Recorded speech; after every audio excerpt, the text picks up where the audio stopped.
Shalom, saudara sekalian. Bagaimana kabarnya? Saya berharap keadaan saudara sekalian dalam keadaan sehat dan senantiasa disertai oleh Tuhan kita, Yesus Kristus. Pada bulan ini kita akan membahas seri khotbah yang baru yaitu The Tired Series of God's Wisdom. Kita akan melanjutkan seri khotbah tentang hikmat Allah. Kita percaya bahwa Tuhan telah menyelamatkan kita dan juga memberikan hikmat untuk kita menjalani hidup ini. Dalam seri khotbah ini kita ingin sama-sama mengenal hikmat Allah itu. Dan hari ini kita akan membahas topik Destruction of Envy, iri hati yang menghancurkan. Kita hidup di zaman yang menjadikan media sosial sebagai bagian di dalam kehidupan kita. Kita memiliki kecenderungan untuk membandingkan hidup kita dengan orang lain, yang seringkali memunculkan iri hati dalam diri kita.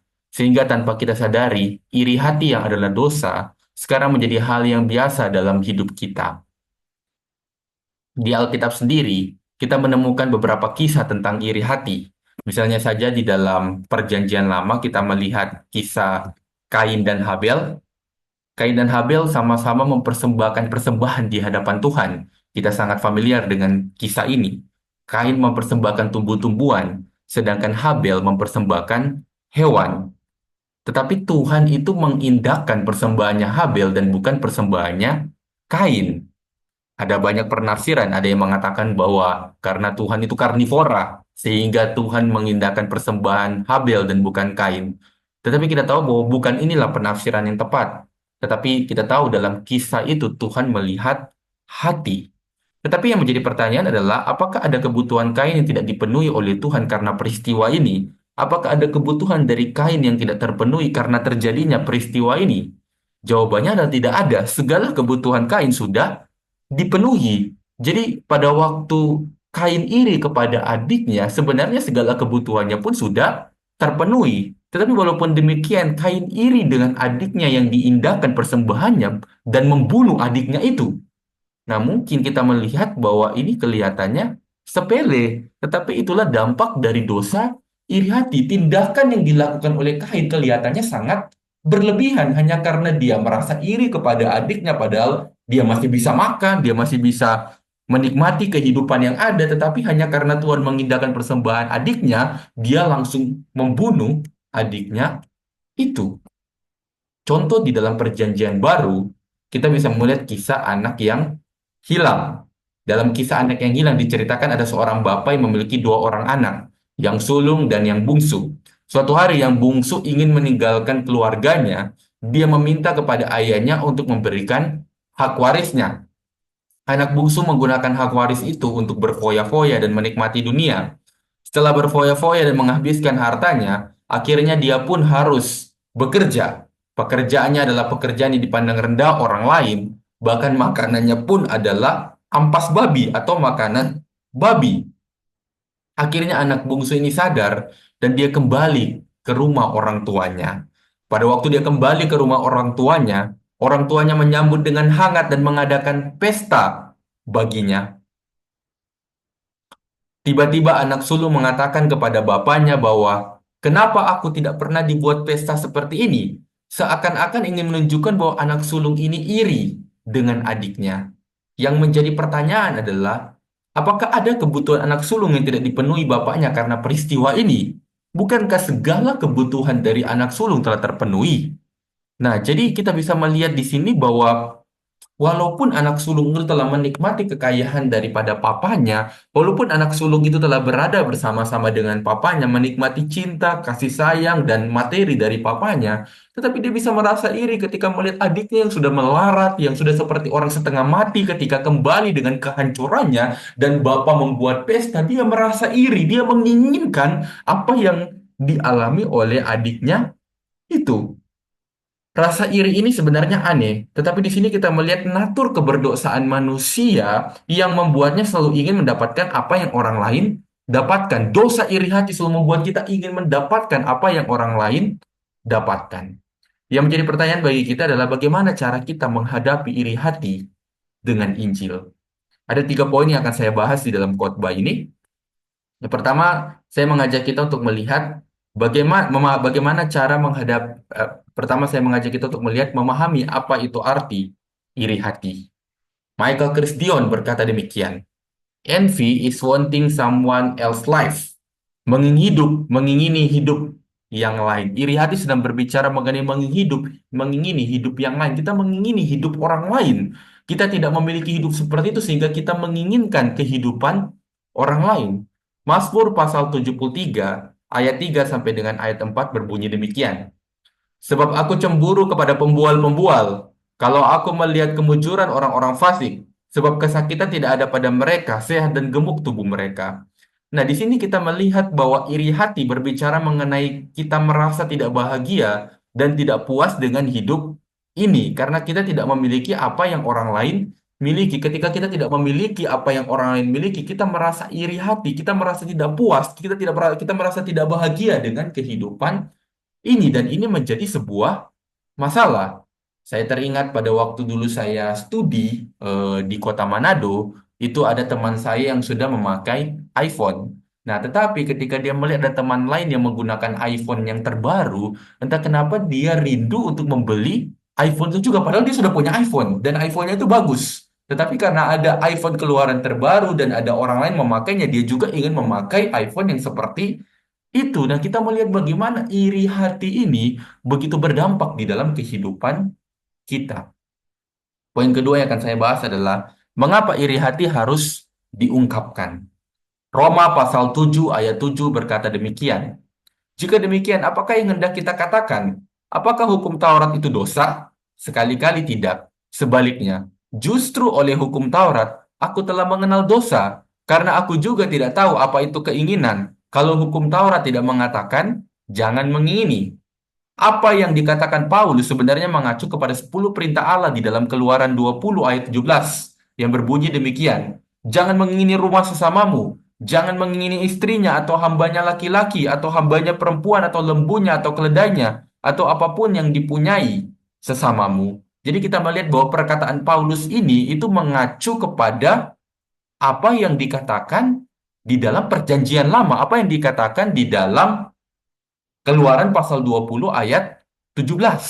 Seperti itu. Dan di sini kita bisa melihat bahwa iri hati itu melanggar perintah Tuhan. Nah, selain melanggar perintah Tuhan, iri hati merupakan sesuatu yang berbahaya. Jadi selain melanggar perintah Tuhan, iri hati merupakan sesuatu yang berbahaya. Yang menjadi pertanyaan adalah, mengapa iri hati begitu berbahaya? Jadi yang menjadi pertanyaan adalah, mengapa iri hati begitu berbahaya? Nah, saya akan menunjukkan beberapa poin yang menunjukkan kepada kita bahwa iri hati adalah sesuatu yang begitu berbahaya. Yang pertama adalah, iri hati menyembunyikan dirinya di balik sesuatu yang lain. Mazmur pasal 73 ayat 21 sampai dengan ayat 22 berbunyi demikian. Ketika hatiku merasa pahit dan buah pinggangku menusuk-nusuk rasanya, aku dungu dan tidak mengerti seperti hewan. Aku di dekatmu. Kita perlu menelusuri emosi dan mencari penyebab munculnya perasaan-perasaan dalam diri kita, rasa resah, rasa stres, rasa marah, dan segala perasaan lainnya. Karena jangan-jangan perasaan ini muncul dari iri hati. Jadi rasa iri hati ini dia bisa memunculkan berbagai macam emosi-emosi negatif. Nah, saya teringat di tempat di mana saya bekerja ada seorang mahasiswa yang memiliki pacar. Anggap saja dia berinisial S dan pacarnya berinisial H, seperti itu. Nah, S dan H ini berpacaran. Tetapi suatu waktu ada seseorang berinisial J, yang seorang pria berinisial J, dia adalah seseorang yang aktif di dalam kelas, dia adalah seseorang yang terkenal, seseorang yang punya apa ya, punya nilai plus. Akhirnya si H ini tertarik dengan si J dan si H ini meninggalkan S dan berpaling kepada J. Dan setelah S mengetahui hal tersebut, dia dalam beberapa waktu ini sakit mah dan tidak bisa beraktivitas. Nah, sebenarnya di situ kita bisa melihat bahwa dia sakit mah berhari-hari, bahkan berminggu-minggu, itu semua karena dia stres. Dan stres itu disebabkan karena ada rasa sakit hati, ada rasa iri kepada J yang telah mengambil pacarnya itu. Nah, jadi kita bisa melihat bahwa iri hati sebenarnya ini bisa memunculkan emosi-emosi negatif yang sebenarnya dasarnya adalah iri hati. Terus yang kedua adalah iri hati menyedot sukacita kehidupan dan meracuni kita untuk mampu menikmati hidup. Amsal pasal 14 ayat 30 berbunyi demikian. Hati yang tenang menyegarkan tubuh, tetapi iri hati membusukkan tulang. Ketika kita iri hati, kita akan selalu merasa kurang. Kita tidak akan bisa bahagia dan menikmati apa yang sudah Tuhan percayakan kepada kita. Jadi ketika kita iri hati, kita akan selalu merasa kurang. Kita tidak akan pernah bisa bahagia dan menikmati apa yang sudah Tuhan percayakan kepada kita. Orang iri hati, walaupun dia punya kekayaan seperti kekayaan Raja Inggris atau kekayaan siapapun, Warren Buffett, Bill Gates, tetapi karena dia punya sikap iri hati, maka dia tidak akan puas dengan apa yang dia miliki dan selalu melihat orang lain. Kalau ada orang lebih sukses daripada dia, kalau ada orang memiliki sesuatu yang lebih baik daripada dia, maka dia akan merasa ingin mendapatkan itu. Dan kalau dia tidak mendapatkan itu, maka dia tidak akan pernah merasa bahagia. Dan yang berikutnya adalah iri hati menunjukkan dambaan hati kita yang terdalam dan berhala-berhala kita.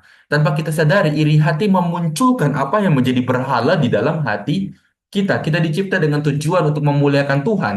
Namun akibat dosa, orientasi hidup kita berubah. Yang awalnya orientasi hidup kita kepada Tuhan, akhirnya berubah kepada yang lain. Jadi iri hati itu membuat orientasi kita bukan kembali kepada Tuhan, tetapi orientasi kita kepada yang lain. Nah, di tengah-tengah segala situasi yang seperti tidak ada harapan, di tengah-tengah segala situasi seperti tidak ada masa depan, yang menjadi pertanyaan bagi kita adalah siapa yang bisa terus hidup bagi Tuhan? Siapa yang bisa terus hidup bagi Tuhan di tengah-tengah segala dunia yang penuh dengan dosa, di tengah-tengah dunia yang iri hati, siapa yang bisa hidup di dalam Tuhan? Sekarang kita akan melihat poin yang ketiga. Poin yang ketiga adalah cara Injil menghadapi iri hati. Amsal pasal 23 ayat 17 sampai 18 memberitahu kepada kita, janganlah hatimu iri kepada orang-orang yang berdosa, tetapi takutlah akan Tuhan senantiasa, karena masa depan sungguh ada dan harapanmu tidak akan hilang. Takut akan Tuhan adalah solusi untuk menghadapi iri hati. Ketika kita menyembah dan mengagumi Tuhan, maka tidak ada yang lain yang kita inginkan. Jadi takut akan Tuhan ini bukan berbicara mengenai takut akan setan, atau berbicara mengenai kita takut nonton film horor dan lain sebagainya, tapi takut akan itu sedang berbicara mengenai rasa respect, rasa hormat, rasa kagum kita kepada Tuhan yang telah menciptakan kita, kepada Tuhan yang telah menebus kita, kepada Tuhan yang telah menyelamatkan kita, kepada Tuhan yang hadir di dalam kehidupan kita. Jadi kita bisa melihat bahwa takut akan Tuhan ini berbicara mengenai kekaguman kita kepada Tuhan. Seorang bernama John Piper pernah berkata seperti ini. Allah paling dimuliakan di saat kita menikmati Dia. Jadi Allah itu paling dimuliakan di saat kita menikmati Dia. Kalau dunia bahkan agama-agama lain mengajarkan kepada kita bahwa kita perlu berusaha supaya Allah berkenan kepada kita. Tetapi kekristenan mengajarkan kepada kita sesuatu yang berbeda, bahwa bukan usaha kita yang membuat Allah berkenan kepada kita. Allah berkenan kepada kita karena kasih karunia-Nya, dan di saat kita menikmati kasih karunia-Nya itu, maka Dia dimuliakan di saat itu juga. Jadi kita melihat sebuah konsep yang berbeda antara konsep yang diyakini oleh agama-agama dunia dengan konsep yang diyakini oleh kekristenan, bahwa pada waktu kita menikmati Allah, pada waktu kita bersama dengan Allah, maka kita pun memuliakan Allah saat itu juga. Mazmur pasal 63 ayat 3 sampai dengan ayat 5 berbunyi demikian. Demikianlah aku memandang kepadamu di tempat kudus, sambil melihat kekuatanmu dan kemuliaanmu. Sebab kasih setiamu lebih baik daripada hidup. Bibirku akan membanggakan engkau. Demikianlah aku mau memuji engkau seumur hidupku dan menaikkan tanganku demi namamu. Waktu kita menyembah Tuhan, kita melihat kekuatan dan kemuliaan Tuhan. Dialah pusat daripada sukacita kita. Waktu kita menyembah Tuhan, hati kita dikalibrasi dan ditata ulang untuk kembali kepada pencipta kita. Jadi hati kita ditata ulang, hati kita dikalibrasi oleh Tuhan sehingga kita kembali kepada standarnya Tuhan. Ketika kita menyembah Tuhan, hidup kita yang penuh dengan dosa, penuh dengan godaan, penuh dengan kehancuran, itu distandarisasi sehingga kembali kepada standarnya Allah, kembali kepada standarnya firman Tuhan. Dan kita bersyukur melalui penebusan Yesus Kristus, kita diizinkan untuk masuk ke tempat kudus dan menyembah Tuhan.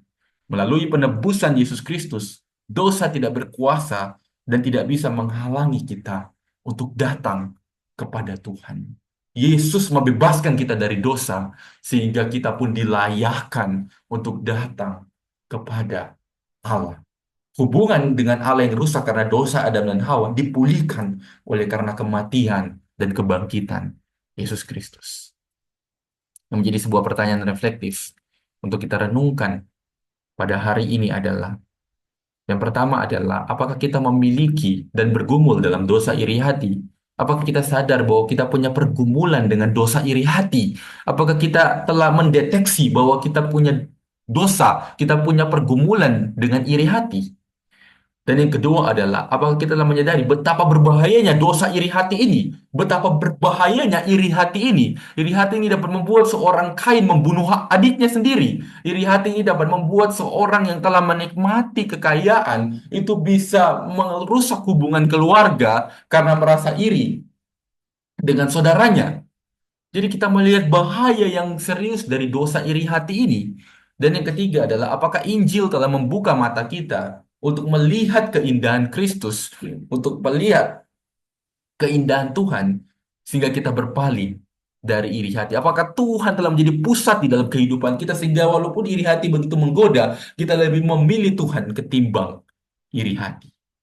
Dan kita percaya itu bisa terjadi ketika Yesus bekerja di dalam hati kita. Ketika kita telah mengalami the beauty of the gospel itu di dalam hidup kita, maka kita pun akan memilih jalan yang sesuai dengan apa yang Tuhan kehendaki. Kiranya Tuhan yang menolong kita untuk menghadapi iri hati dan kekuatan yang daripada Tuhan, dan kiranya segala kemuliaan hanya bagi Tuhan. Soli Deo Gloria. Amin.